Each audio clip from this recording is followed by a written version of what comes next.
Welcome to On Par with the President. On today's episode, I am speaking with new head coach of LSU's men's basketball team, Matt McMahon. Coach McMahon was the 2021-2022 Ohio Valley Coach of the Year and the Naismith National Coach of the Year Semifinalist, who led Murray State to an 18-0 record in their conference, first in history. His teams won 4 conference championships in the last 5 years, 3 conference tournaments, and made the NCAA tournament 3 times. Well, let's tee off, Coach.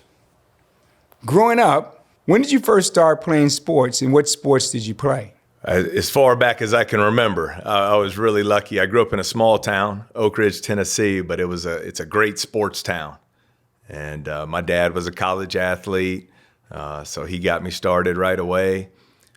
But there have been some big-time athletes come out of Oak Ridge. One of Joe Burrow's top receivers, T. Higgins, right now with the Cincinnati Bengals.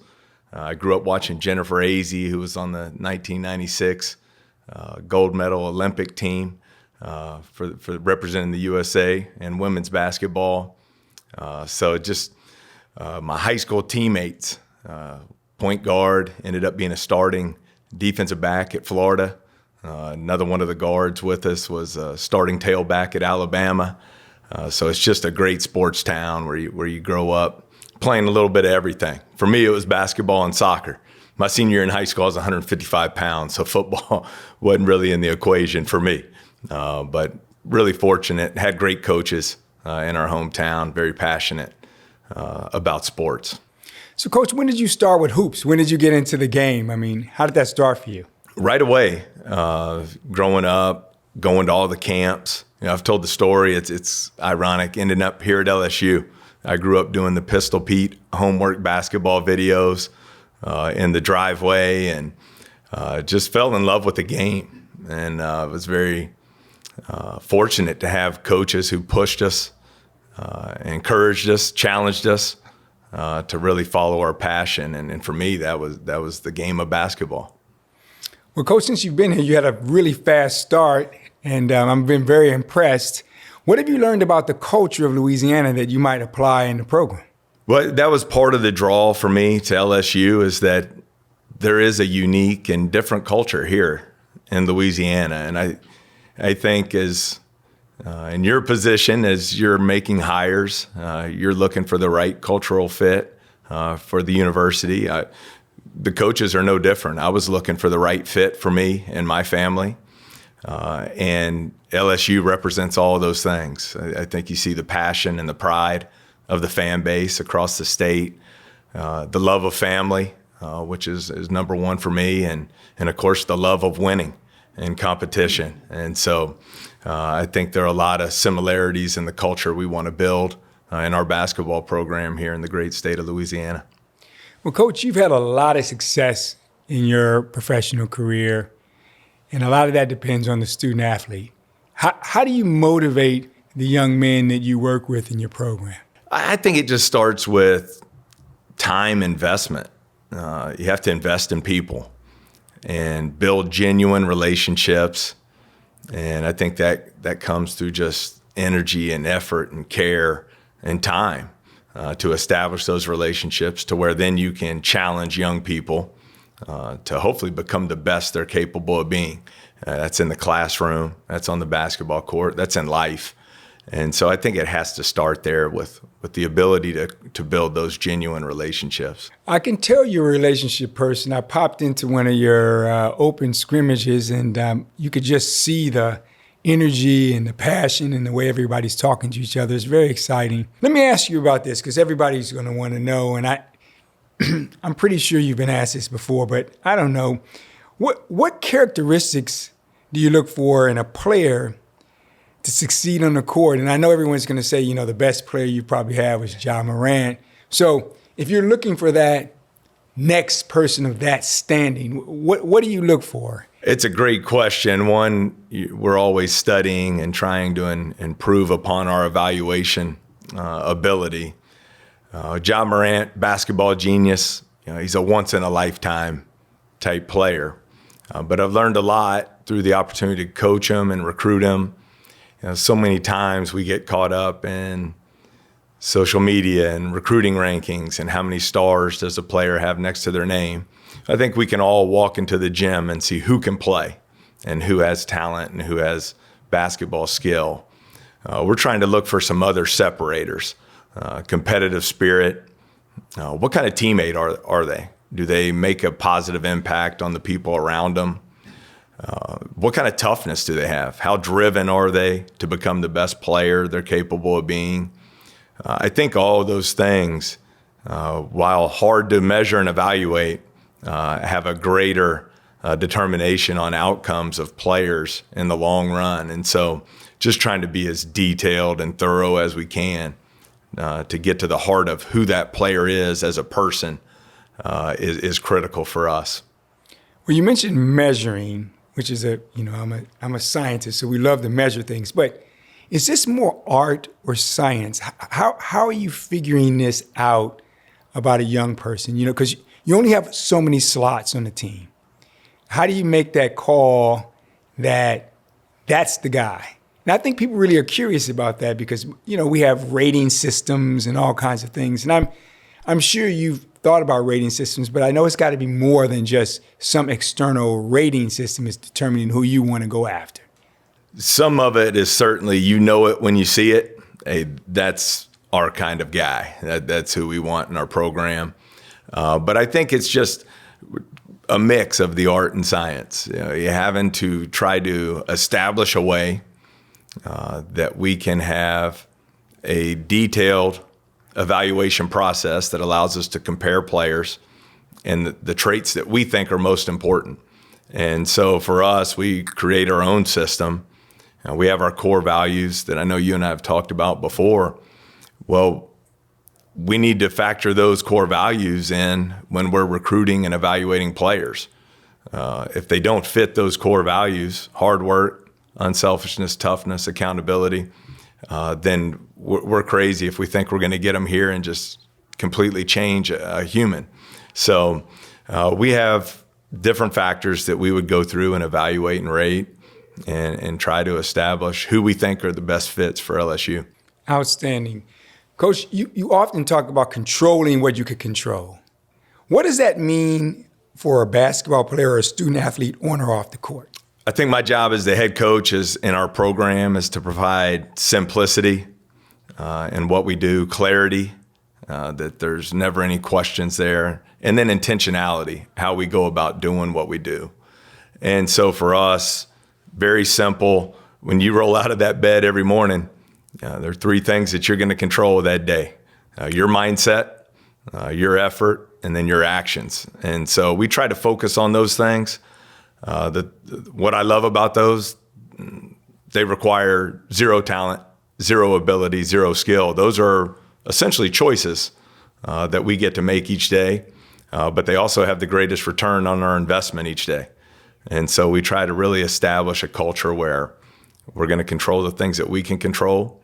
I also think in today's age, it's different from 25 years ago when I played. And there's certain distractions and noise out there that it's our job as coaches to try and help our players handle. I always tell the story when I played at Appalachian State, after the game, if my family wasn't there, I would go back to my room. I would top desk drawer, pull out a calling card with about a 30-digit code on it and call home and tell them about the game. And now a player comes in after the game and he has 500 notifications on his phone, all kinds of different noise. Some of it's great, some of it's not. And helping young people manage that, I think those distractions is really important for us to just focus on controlling what we can control each day. Well, speaking of that, Coach, last year you did something that is very special. When you run the table in your conference, they know you. You all know each other really well. You studied each other carefully. How did you keep the student athletes on the team focused game by game? How did you keep them mentally locked in to be able to focus on the next game? Well, that's a great credit to the players, being able to do that. I think some of that is just learning as a coach from experience. My first year as an assistant coach at Murray State under Steve Prohm, we started the year 23-0. and number 7 in the country. Dick Vitale's there broadcasting the games. It really was a wild atmosphere, and I learned watching how Coach Prohm kept everyone focused on just winning the next game. And so as I tried to develop my own coaching philosophy, if I was ever fortunate enough to get an opportunity to be a head coach, that was one of the things that was going to be very important to me. And toughness, the way we define it in our program, is your ability to move on and focus on the next most important thing. And so one of the stats I'm most proud of, we had a stretch. We were a Thursday-Saturday league in the Ohio Valley. And from 2018 to 2020, we won 29 straight games on Saturday nights. And a big part of that was just we play the game Thursday. Win or lose, we focus on making the corrections quickly. And then we move on to the next most important thing, which is winning the next game.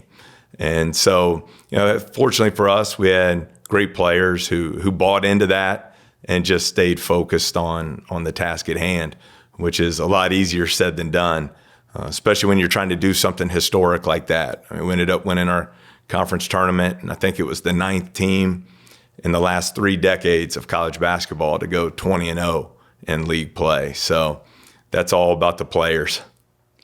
Wow, Coach, that's amazing, and I love that next game mentality, no matter what happens in the prior game. Now, speaking of next game mentality, I'm going to share this. I hope you're not embarrassed. So when I first met you, I said, "Wow, you're stepping into a tough situation. There's a roster management scenario where some guys are leaving. You're leaving a bunch of guys you really care about, and you're coming here to LSU, and now you've got to manage the roster with a lot of folks feeling like they want to take their talents to elsewhere." Talk to us a little bit about how you thought about recruiting new players to LSU, but also re-recruiting, if you will, some of those guys who were already in the program. I guess I would start by saying some of these things that we preach to our players: control what you can control, toughness, move on to the next most important thing. Those aren't just us talking down to the players. Those are the things I'm trying to live by too. Those are the things I'm trying to model as a coach. So overwhelming at first, being very honest. You're sitting there, you're at this great institution, LSU.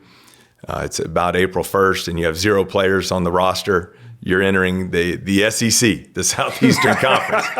That's an overwhelming thought. Where nobody cares. That's right? Exactly right. So right away, I think we started to, I think most importantly for me this was not a one-person job. So it was about how quickly can I hire an elite coaching staff to come in here and start to build our program. And was really fortunate to be able to do that. When we're hiring as a staff, I want people that are well-rounded coaches. I'm not looking for specialty people. I want well-rounded coaches who are going to invest in our players and really help them become the best they can be. And so was fortunate to get that done very quickly. And then we had basically 4 different components to building our roster. Number 1 was the retention of student athletes here at LSU.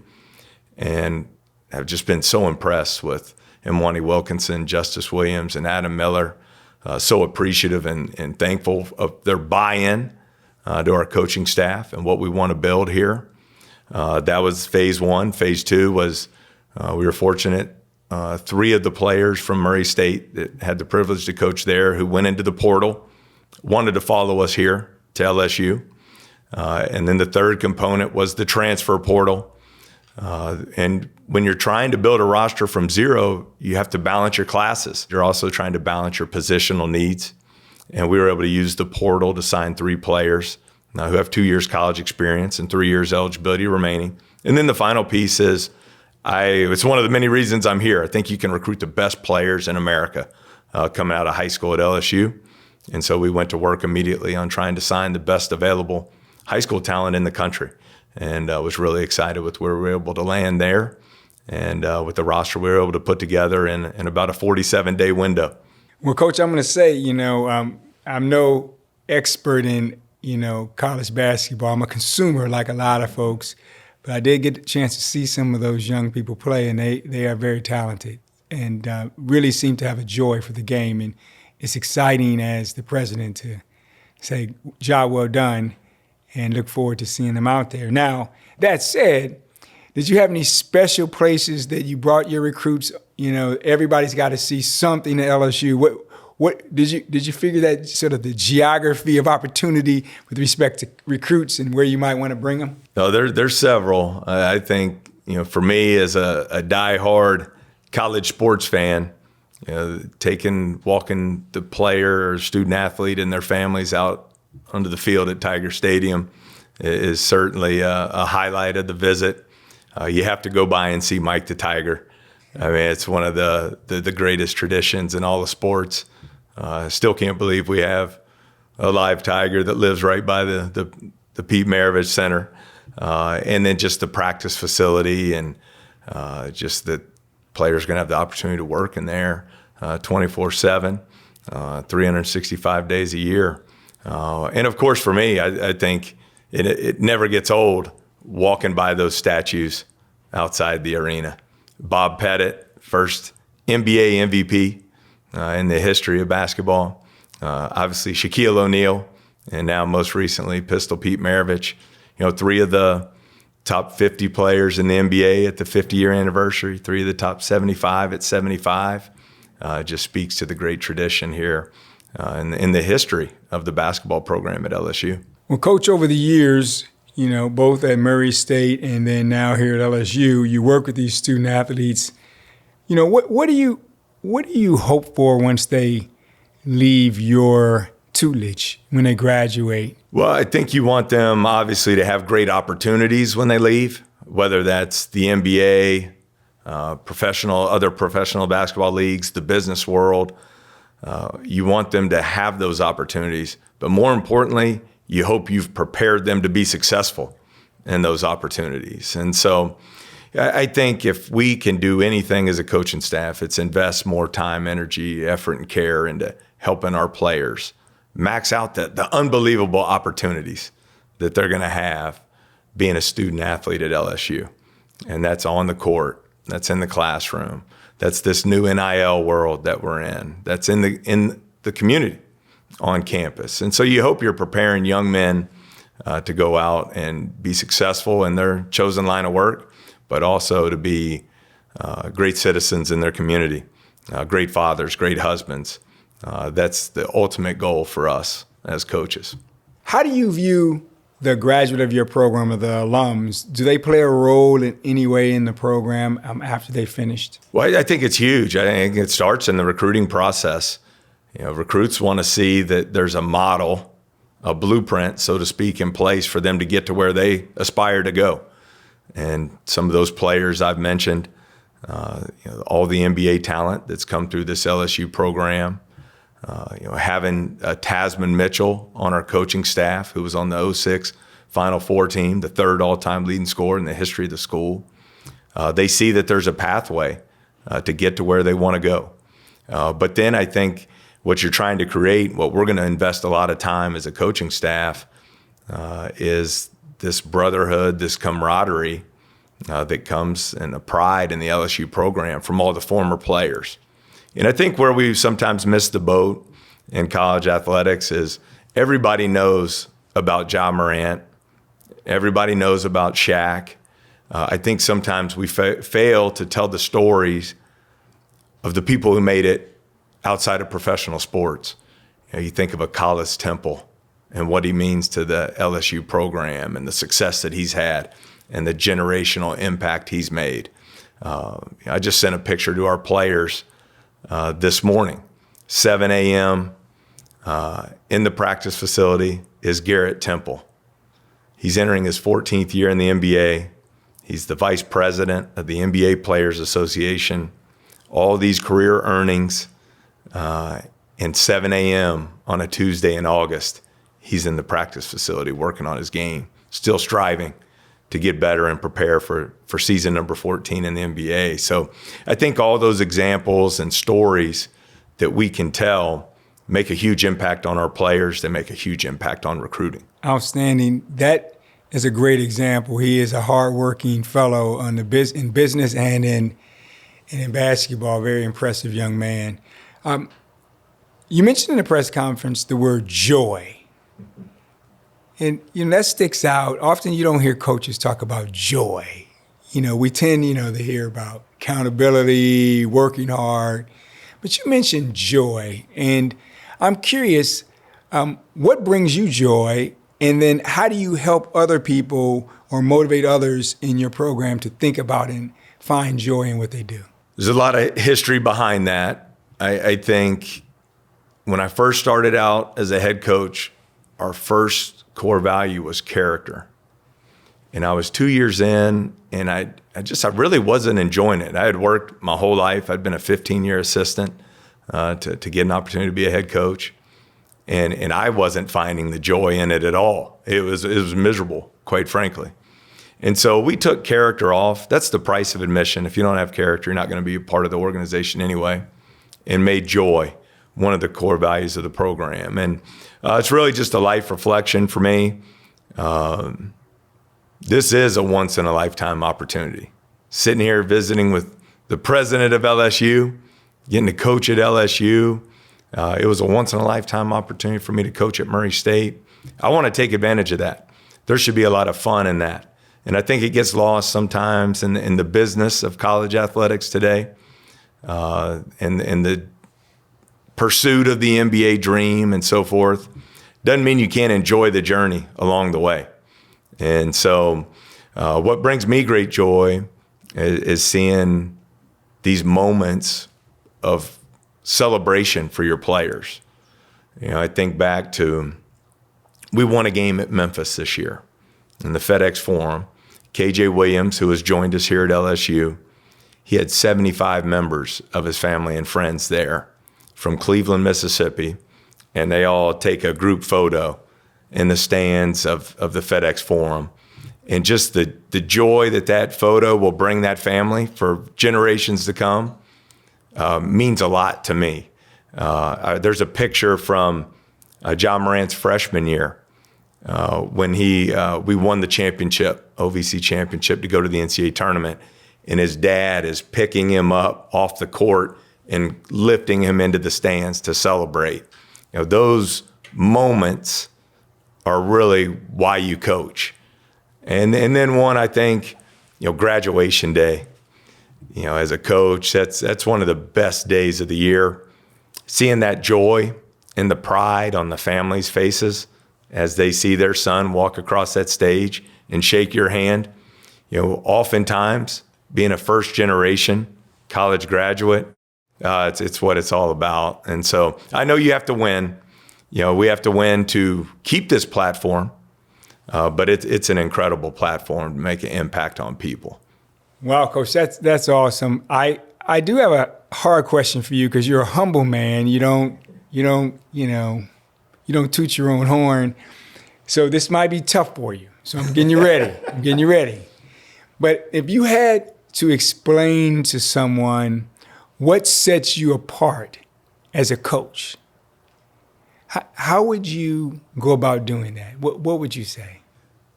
A great question, one I've really never thought about. I would think the best way I could answer it is, if I do have a strength, it's the ability to surround myself with great people, from leadership, yourself, Scott Woodward. Surround yourself with great people. The coaching staff that we hired here, the coaching staff I had at Murray State, surround myself with great people. The players that we recruit, again, talented, but great people.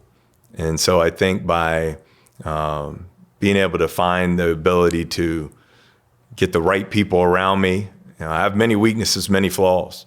So when I'm hiring a staff, I'm trying to identify people who will solidify those weaknesses or flaws that I have, so that we can build the best staff that we can have and build the best program. I know the head coach's name is the one that, good and bad, win or lose, has their name in the paper. But I think trying to build and create alignment within the organization from the top of the leadership model all the way down to your managers and student assistants is what it's all about, and what has enabled me to have some degree of success in college coaching. Well, Coach, I said it at the beginning of the question, you're a very humble man. And I'll just say this, I think that's what sets you apart. I mean, especially in the world of college athletics where it's a lot of bravado and the like. I greatly appreciate your humility, and that is going to be a great example for our young people. I really appreciate that. Thank you. Now, let's take you out. I don't know how many more years you want to work. We're going to go way out. You're going to be coming in here with a cane and gray hair, and you look back. What do you want your legacy to be as a coach? Oh, that's an easy one for me. The people that hopefully you've made a huge impact in their lives. I say it all the time. Outside of my mom and my dad, most influential people in my life, hands down, have been my coaches. And that's one of the things that led me into this field, is the opportunity to give back and hopefully make an impact on young people. When I first started out, I wasn't very good at what I did. I think I worked very hard, but I didn't understand that it was about the people. My only concern was winning the next game, signing the next recruit. And now as I'm getting old, you see all my hair's turning gray. It's about seeing your players walk across that stage and graduate. It's seeing Ja Morant walk across and shake Adam Silver's hand and sign that beautiful contract extension he just signed this summer. It's about going to see your players get married, when they FaceTime you at the birth of their first child, all of those things. The people we're fortunate to coach. And then I hope, as I continue on this journey, I hope, and because they're certainly on our staff, those assistant coaches getting their head coaching opportunities and going on and having great success. And then even I hope to one day, if I can make it long enough in this business, be the old guy on one of my former players' coaching staffs who's just the hangout guy there to enjoy the journey there at the end of the coaching career. Well, that's pretty awesome. I was going to ask you what motivated you to succeed and to be a coach, but you answered that question really well. Let's go to a couple fun questions. How about that? All right, so I understand that your wife was a basketball player. So real talk, Coach, if you're out on the court, how many points does she spot you? Well, I need them. She was a big-time player, certainly the best shooter in the family still to this day. And she had a great career at Furman University. She's in her Hall of Fame back home. So I try to avoid those competitions because Mason, who's now going to be a sixth grader here, he likes to talk a lot of trash, and I like to avoid hearing all that. So I try to avoid the games. Gotcha. So Mason's playing basketball. He's hooping? Die hard. All three are. That's the one thing, in this deal, you can't have family and college athletics separate. It's you got to partner them together. So they're all in, diehard LSU Tiger fans. You got to tell me, Coach, are they critiquing your coaching? Not yet, but I'm sure that's coming. All right. Well, tell me, Coach, what's one of your favorite places or spots here on the LSU campus or in Baton Rouge? I've enjoyed just getting to go on these morning runs and check everything out. I'm still learning. And that's exciting to me. But I mentioned the Mike the Tiger. That never gets old. Just all the tradition and history. Got to go to a couple baseball games this spring. That was awesome. That's one of the many things that brought me here was just, I got a long way to go. I'm still learning. I want to get better. And you're surrounded by the best of the best here. Getting to study Coach Kelly in the football program, Coach Mulkey in women's basketball, Coach Johnson in the baseball program. And I can go on down the line. I just enjoy that part of it and just trying to pick up just a little nugget here and there that we can apply to our program and help improve what we're trying to do for our student athletes. So hard to name them all, but just really enjoying and embracing this once-in-a-lifetime opportunity to be here. Well, Coach, I want to say I could not be more excited that you're here.